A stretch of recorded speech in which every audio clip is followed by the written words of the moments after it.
And I am live. Welcome to the Success Mastermind for Thursday, November 4th, 2021. John Lavenia here with you in person, sitting in for Shannon.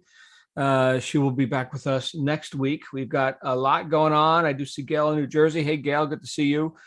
It is one of those, I'll tell you what, it's been one of those weeks where I guess the way to put it would be the show must go on. There's so much going on in the world right now, and like random stuff. I see you nodding, Gail, in agreement. And we are full steam ahead. I can tell you, with a lot of the stuff that's going on in my world, I am busier than ever. Stats are way up.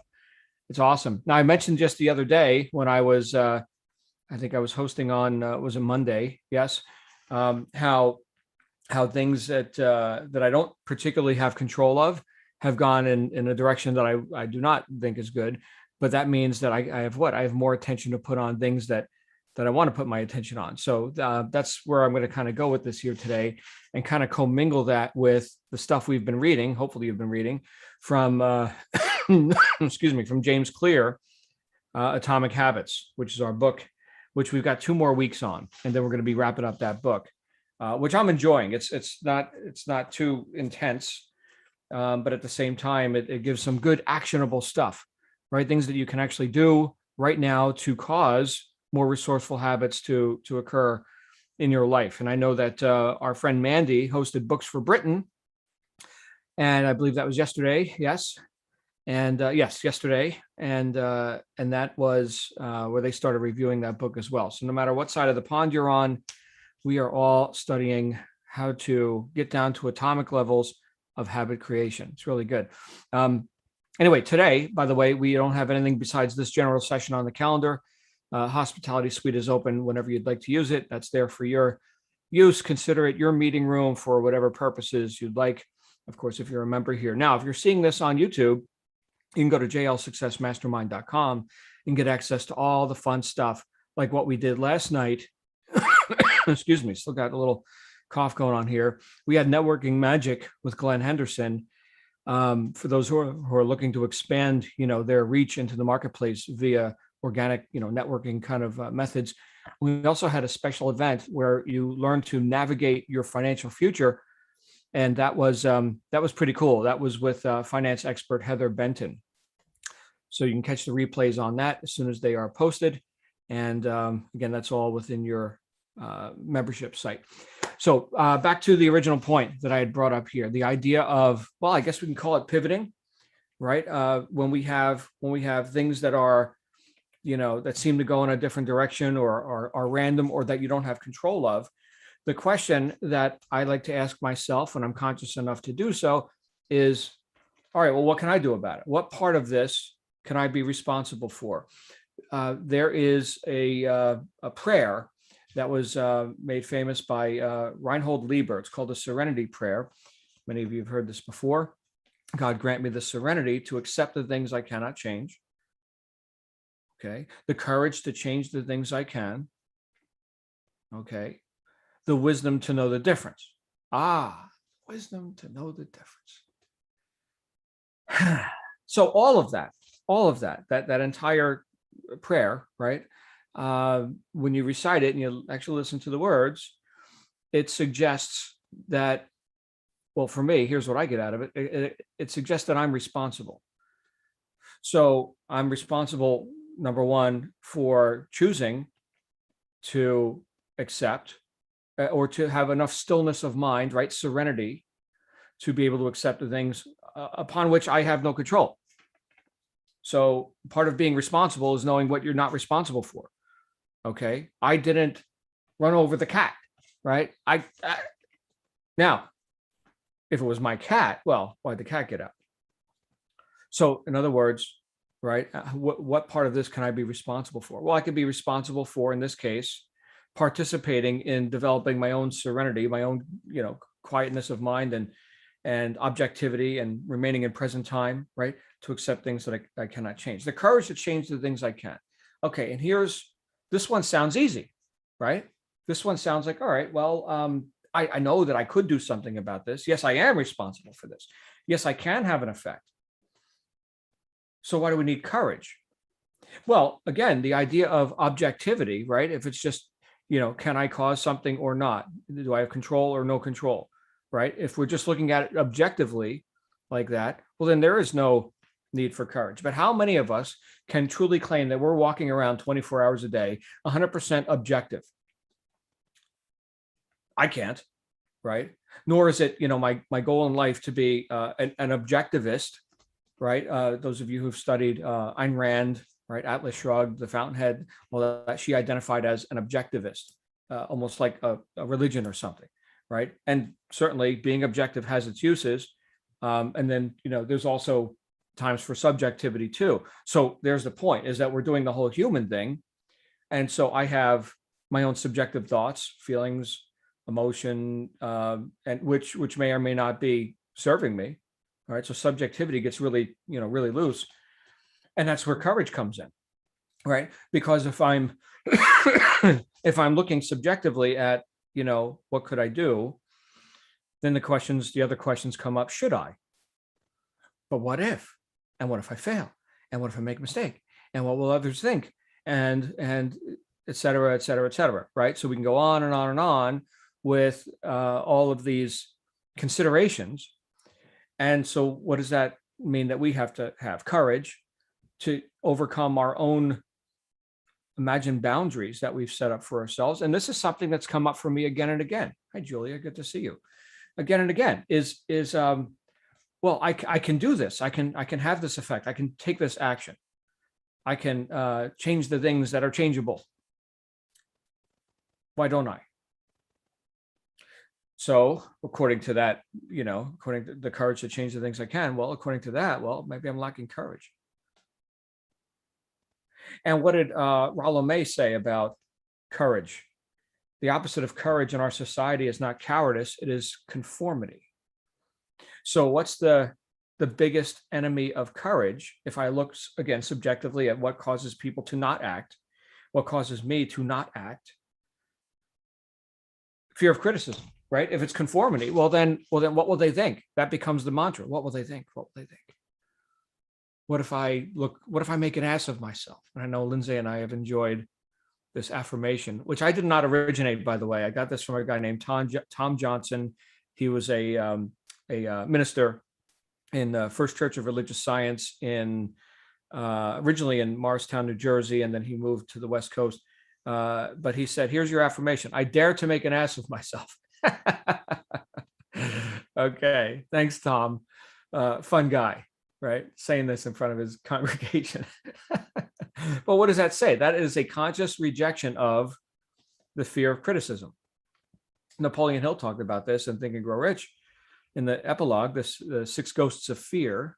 And I think it was number 2, fear of criticism, which we can look and say, well, there's the number one thing right there that would cause people to not commit to a cause of action. What will they think? Leaving the herd. Okay. And yet, to catch up anyone who tuned in late, right?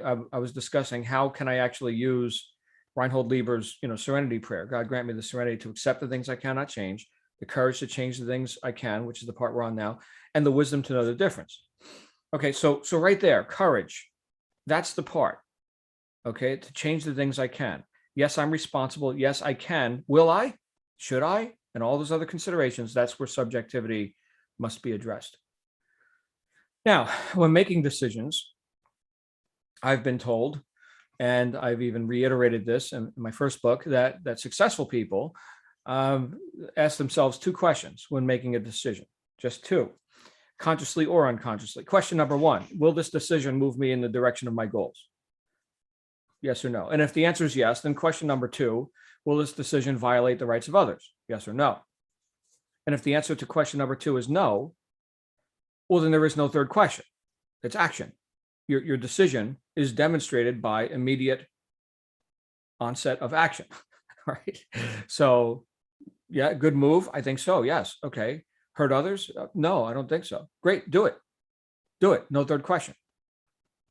So what we can do when we see ourselves conforming or demonstrating a lack of courage is look at what are the 3rd, 4th, 5th questions that we keep asking ourselves instead of acting.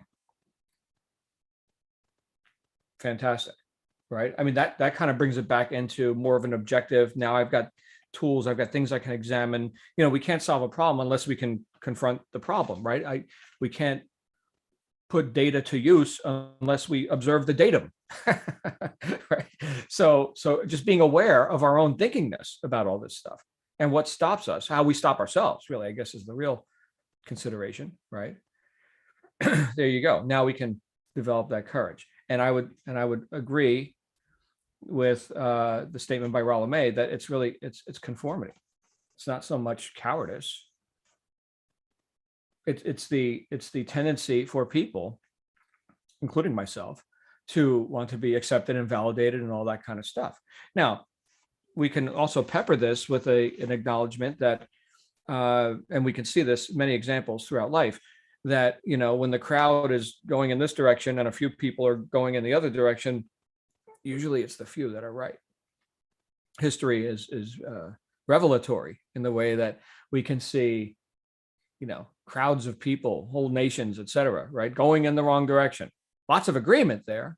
And if that's what we're doing, if we're just worshiping agreement, well, that doesn't take any courage at all. See, it's conformity. It's the opposite of courage.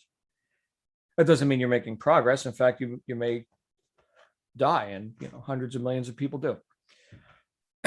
So would you rather get the results? Would you rather have an effect? And I think, look, back to the whole idea of serenity. When I know that I'm doing high integrity action and I'm doing on purpose stuff, right? I feel happy, right? That's like peace of mind kind of stuff. In fact, psychologists who don't agree on much but do agree on this say that to the degree that someone feels like they've got control and causation in their life, to that degree they experience peace of mind. Oh, right. So have I denied myself that? Many times. Okay. So the final piece of this, and the one that I stick on a lot, is the wisdom to know the difference. All right. So let's break that down. Wisdom. What is wisdom? Wisdom is applied knowledge. Knowledge in action. People say knowledge is power. Bullshit. Wisdom. Action. Knowledge put into action. Now that's power. Okay. So if I'm lacking wisdom, what have I not done? I've not taken action.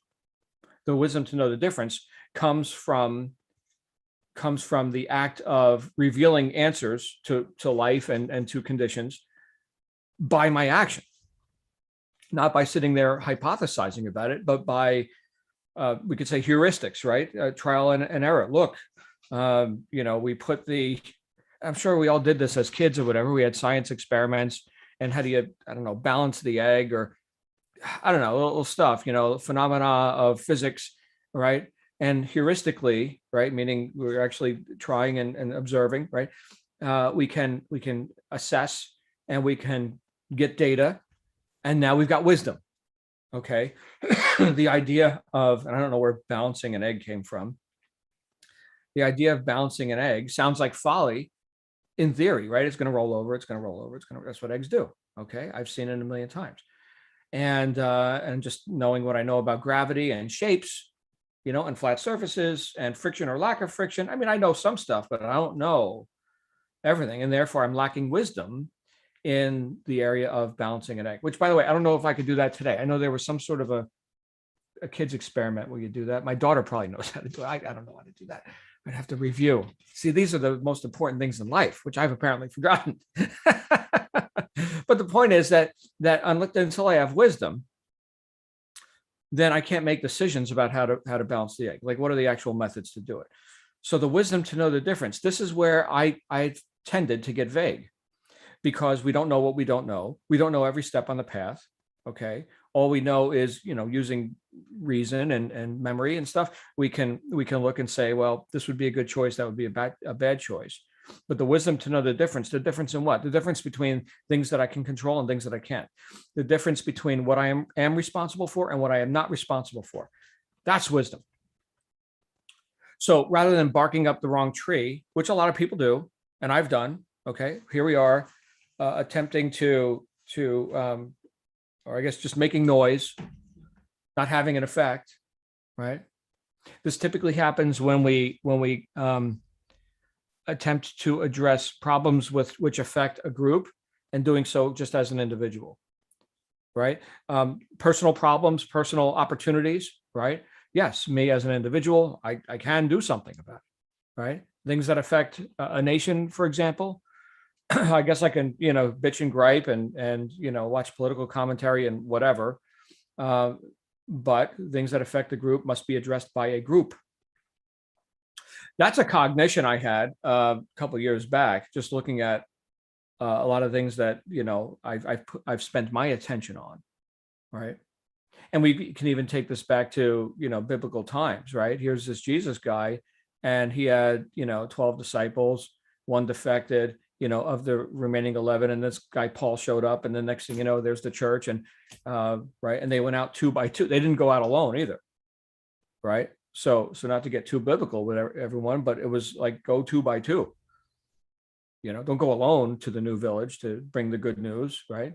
You go, and kick the dirt from your sandals as you leave if they do not welcome you, right? Kick the dust from your sandals.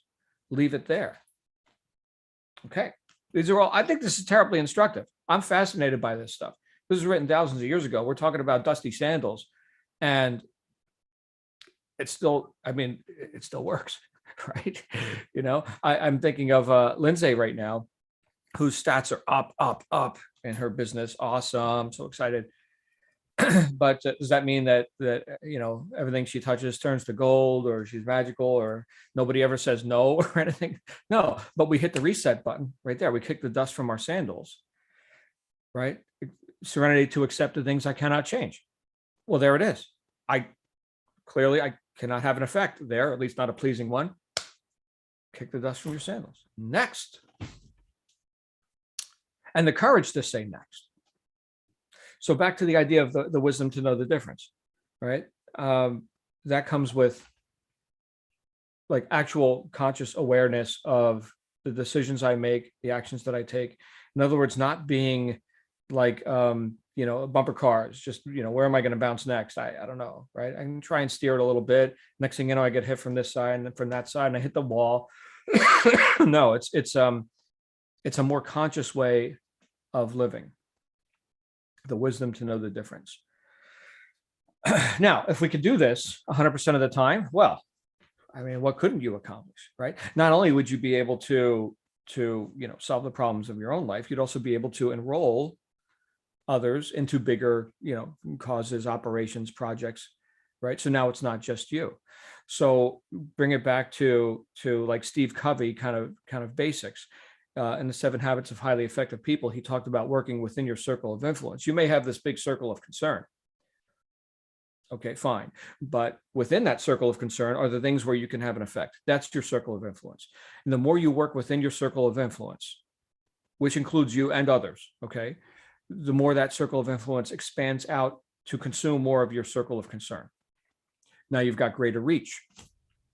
The opposite of that is diminishing our attention, right? Trying to affect, things that are, we can't have an effect with, right? So now projecting my attention out into a circle of concern where I am not effective and my circle of influence shrinks, I actually get less reach. So that sounds pretty, ones and zeros, right? That's pretty linear. That's pretty cut and dry. And I'm sure there's a gradient scale of that, right? So obviously 100% of our attention isn't always in our circle of influence or always in our circle of concern. Okay, but what ratio? That's a great question, right? So how much am I able to control my attention? If we look again at the Serenity Prayer, serenity to accept the things I cannot change, courage to change the things I can, wisdom to know the difference, serenity, courage, and wisdom, serenity, courage, and wisdom. All of those are right here. So who's responsible? Right. That's what's coming up for me today. Who's responsible for my own consciousness, my own awareness, my own courage, wisdom, and serenity? You know what? I hope you got something out of this. I just did. I had no idea what I was going to talk about. We just got in from walking the dogs, and Shannon's like, "Hey, can you host today?" I'm like, "Yeah." And that's what just came out. So where did that come from?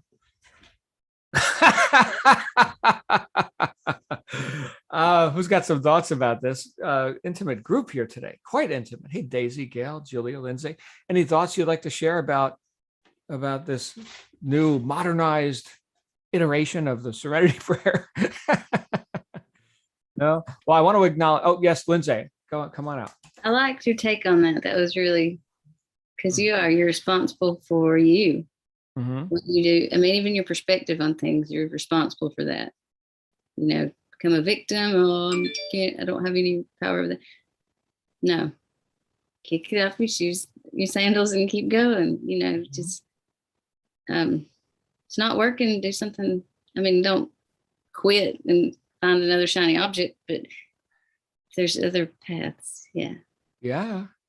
I really like that. Thank you. And Lindsay, as a person who keeps showing up, I would recognize that the reason you keep showing up is because you do hit the reset button or kick the dust from your sandals or whatever, and persist, right? And why do you persist? Because you know that there's fruit, right? You know that there's a light at the end of the tunnel. There are other methods. There's other combinations. I mean, look, in your case, because I know you intimately, there is circumstances that have just fallen on you, which you had almost nothing to do with, except that you kept showing up. And so when the opportunity appeared, right? Oh, well, you know what? Sorry, I have to go. My daughter just called me. So okay, good. All right. Be well, Gail. Be well. All right. Bye for now. But in the what was I saying? Right. So here's the opportunity, right? Hey, we got this project. We're kicking ass. We need help. Lindsay, call Lindsay. Yes. Oh, yeah. That happened. Right. Yeah. And so on one hand, we could say, well, Lindsay had nothing to do with that. You know, the gods bequeathed opportunity unto her. Okay. Is that the whole story? No, that's not the whole story. Who kept showing up, right? Who kept improving, right? And look, these little incremental, advancements lead to what? Exponential advancement, right? So the book we're in right now, Atomic Habits, Yeah. right? So I mean, there it is. It's like a logarithmic curve. It's slow at first. We're seeing something. I don't know. I'm not impressed. Okay. But then that curve just keeps going. Next thing you know, you're straight vertical. Wow. So yeah, Lindsay. Yeah. Don't give up 3 feet from the gold. There it is. Look at that. These metaphors. That's awesome. All right. Allie, Daisy, Julia, you got any thoughts on that? I know, Allie, you're just tuning in. Glad to see you. Gail had to run. I have a question. Yes, Julia. I missed the first part. I was just about to tune in when a friend called me and I was telling her all about you, about this. Oh, wow. Anyway, at the beginning where it says, God grant me. So did you discuss that part of it? Because what I heard was all about, it's within ourselves that we need to do these things. But the God grant me part, I realize it's a prayer, but that seems, I don't want to get into religion here, but it seems like it's saying it needs to come from somewhere else. How do you reconcile that part of it with what you were saying about it's within us, we have to do it? Right. Well, here's how, because and I mentioned this, I think it was on Monday. So God or universe energy does not, answer your request by means of your plea. When what we're identifying here as pray, right? When we pray, we are affirming to ourselves. Saul, right? The apostle said, pray without ceasing. Mm-hmm. So what does that mean? Well, he explained it, right? Things of beauty, things of good report. Think on these things, pray without ceasing, right? Solution, solution, solution, answer, answer, answer, which is revealed by our action. So when I know, let's say, for example, with Lindsay, right? When she knows that there's fruit, there's a light at the end of the tunnel, there's rewards to be had. She doesn't know the path per se, but she keeps thinking about the rewards. She persists, she moves her feet, and answers appear. There's the wisdom of that. Now, all the while, she may have been, we could say, praying, okay, but the communication exists within. We go within. So it's not, some outside phenomenon is going to do for me what I can't do for myself, right? But who needs the reminders? Does God need reminders? No, I need reminders, right? So prayer's for me. So I don't know if that works for you, but that's Yeah, that makes sense, because it just seems sort of like you're like it's saying somebody else is going to instill me with all of that, when you really have it inside yourself. And I mean, people of different faiths have different interpretations, I'm sure. sure. I'm just curious as to how you looked at that. Sure. Well, thanks for asking. And look, this could, as you are aware, spark a spectacular argument. No, this, deity or, will do for me, Mhm. right? And have faith in that. Okay. Which I am not, right? Okay. Well, the other philosophy would be God is all there is, and I'm an individualization of that. So the whole point of this whole life thing is for God to experience God through different aspects of its own attention to itself, in this case, individualized as me, right? So I mean, think of it like this. If you were just pure spirit, right? Well, what experience are you having, right? If it's just spirit and no movement, no body, no cause and effect, nothing, it's just a static. Where's the experience? So, yeah, we're having the experience. and I think we couldn't have that experience if we fully knew like knowing full union, yoking, like 100% knowing this, that like when Moses came down off the mountain, I am that I am, right? If that was your actual knowingness, that I am, poof, nothing, no game, no barriers, no bodies and stuff and obstacles and problem, nothing. I am. And look, people sit in a cave and meditate for 20 years to try and get to that spot. Okay. And then they open their eyes and they still have a body or not, right? Maybe that's it. Maybe that's the end of the road for them in terms of like earthly existence or whatever. And now we're getting pretty far out, So again, this is all by gradient, right? Where are we? How much knowingness do we actually have? Which I even said in my first book, Julia. I was like, all right, and I was quoting Gautama Buddha and all these great, seers, and and then my conclusion of that chapter was, so what the hell do I know anyway? I mean, I could talk and talk and talk, but as Lao Tzu said, those who speak do not know; those who know do not speak. So anyway, there's my thoughts about it for whatever it's worth. Probably not much. Thanks for reading the book. Yeah, Lindsay, Buddha. What was that?